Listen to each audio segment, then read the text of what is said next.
If you fuck me, then fuck you. And that's the way I like it. Yeah, that's the way I like it.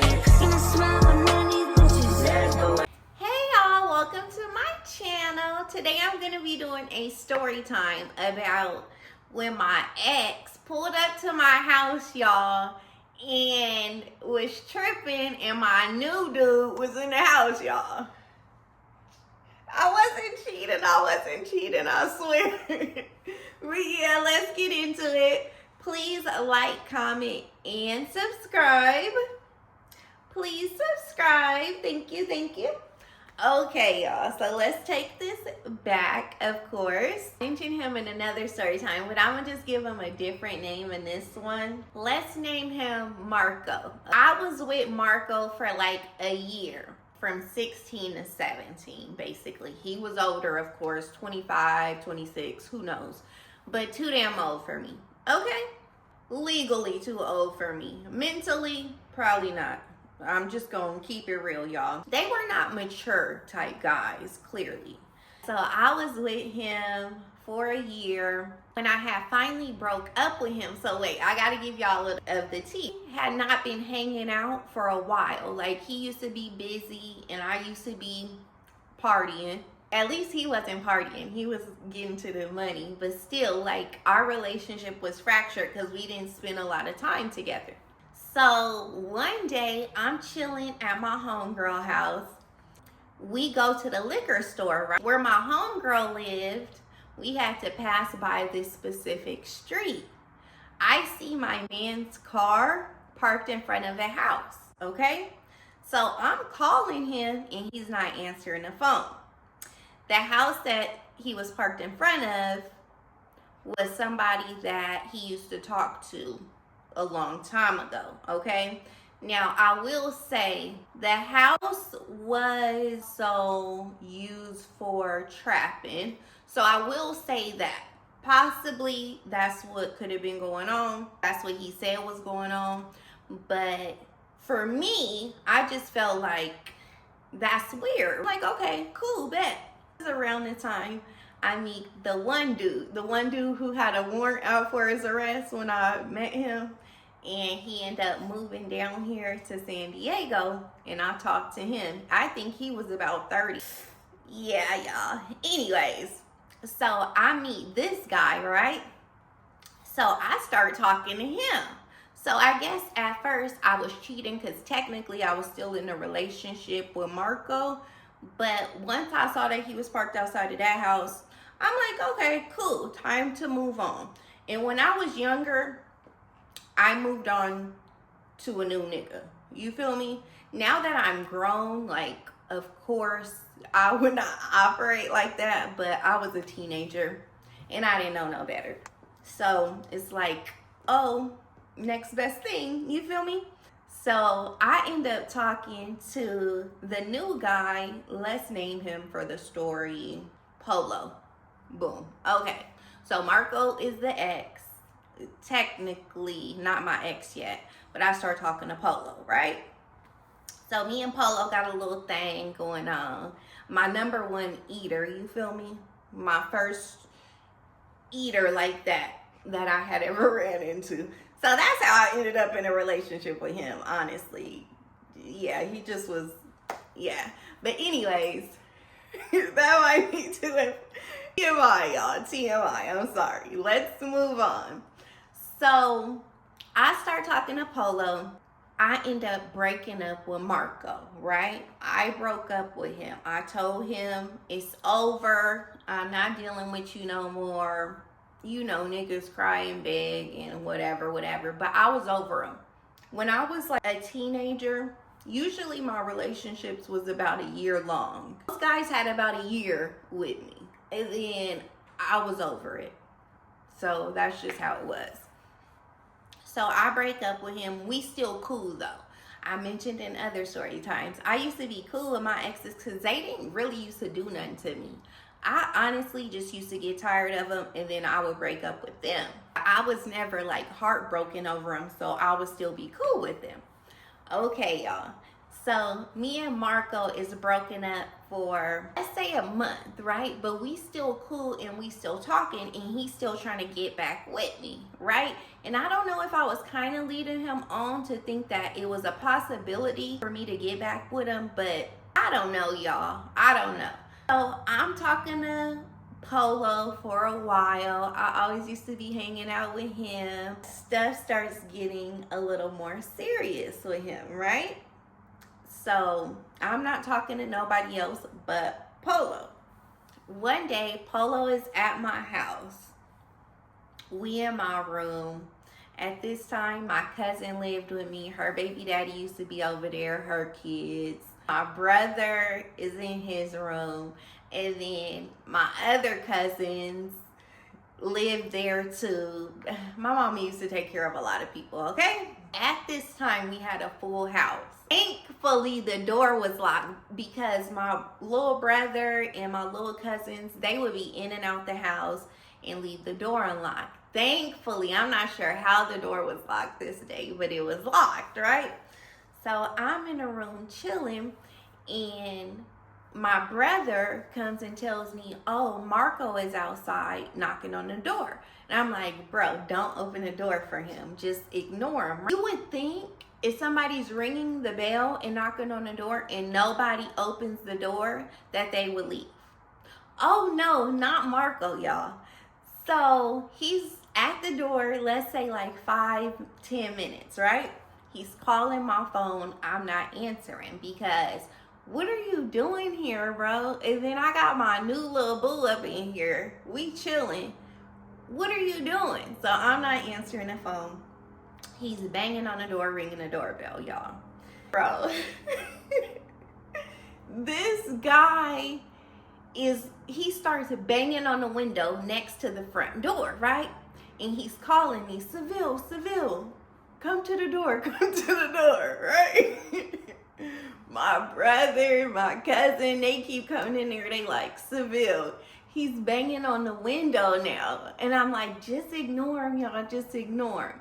He knows that there's people in the house because I just mentioned 3 of my cousins lived there at the time. So somebody is always at the house. This guy, y'all, we had a side, like the side of our house, there was a gate on that side. This boy opens the gate, and now he's on the side of the house at the kitchen window, y'all. The kitchen window, the blinds are open so he could see in the kitchen. And the window's open, so he's yelling in the window, Seville, I know you in there. Open the door, right? So I'm like, bro, you got to be kidding me. Why is this a man going all around my house, banging and yelling in the windows, y'all? So I got Polo in there, and Polo like, I'll go outside. Like, what's up with buddy, right? And I'm like, no, there's no need to go outside. It's cool. And he looking at me like, is this your dude? You still mess with him or what's going on? Y'all, messy. So messy. Like, what? No, right? Because it looks like I still mess with him. Because why is the nigga going all around your house banging on windows? Crazy. So he don't bang on my mama's window. My mom's room was in the back. He walks his butt past my mama's window in the backyard, and now he's banging on my window, y'all, my bedroom window. Like, bro, why are you banging on all the windows in the house, yelling my name, talking about he know I'm in here and open the door? I'm like, bro. So my cousin's baby daddy, he come in there and he like, what you got going on? Like, wow, what you got going on? You got a nigga in the house and you got a nigga outside banging on the windows. You cold, right? And I'm like, it's not like that. Like, leave me alone, right? And then Polo, he keeps saying like, why he won't leave? Like, what's going on? Do you need me to go outside? And I'm trying to tell him, no, don't go outside, because I've never been a type. I don't want niggas to beef. I don't want no problems over me, okay? Ever. stuff can escalate when you have things like that going on. Even when I've been in situations where someone has done something to me and I could easily go tell somebody else. I mean, serious stuff. I've had some serious stuff done to me. And, you know, I may want to go tell somebody, but I also, once I tell this person, it's going to go to a whole nother level. You feel me? And people could get hurt. You know what I mean? Like, I don't ever want to be the cause of anything like that. So, of course, I don't want Polo to go outside and they could get into it and who knows what could happen. You feel me? So I'm trying to tell him it's cool. We just gonna be quiet. He should leave soon. He should have left a long time ago. He should have left after nobody opened the door. But here he is knocking on all the windows and yelling my name like a psycho and a stalker. Yeah, like he should have left. But here he is 30 minutes, 40 minutes later, y'all. This man is outside of my house, banging on all the windows, y'all. So I'm like, dang, and he's blowing the phone up. Blowing the house phone up, y'all. Knocking on all my windows and doors. And I'm trying to tell my brother to be quiet. Telling my cousins to be quiet. I know he knew somebody was up in there, but still. We don't gotta open the door for you. Who told you to pop up? That's the thing about him. He always, like, that guy didn't know boundaries for nothing. Just because you know where I live, just because you cool with everybody, that don't mean pop up. We're not together. You feel me? So Polo is now looking at me like I'm crazy because it's a guy, it's my ex, outside of the house, outside of the window of the room that we're sitting in, banging on the window and yelling my name.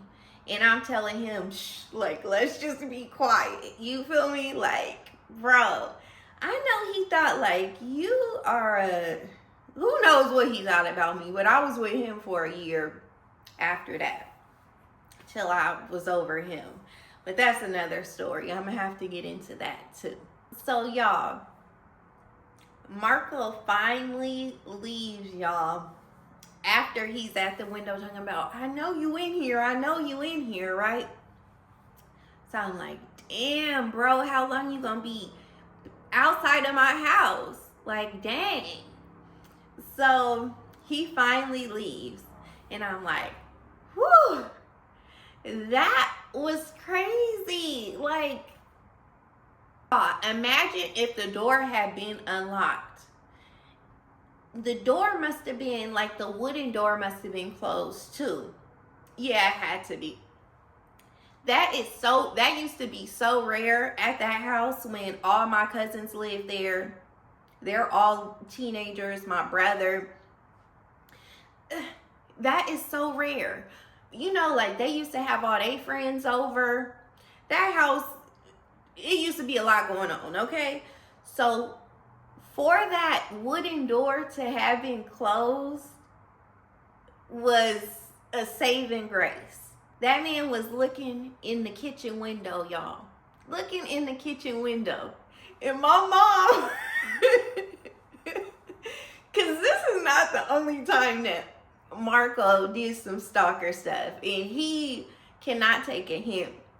My mom used to be like, Seville, not again. You feel me? But yeah, y'all, I ended up talking to him like the next day, and he was whining, talking about he know I was in the house, and he was like, what, you had a nigga in there or something?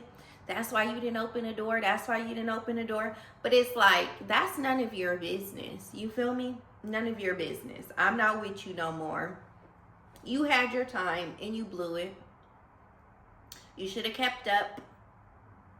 I am the program, and you thought you were bigger than the program. He wasn't. Yeah, y'all, but I hope y'all enjoyed this story. Please like, comment, and subscribe. Please subscribe. Thank you, thank you. And I'll see y'all next time.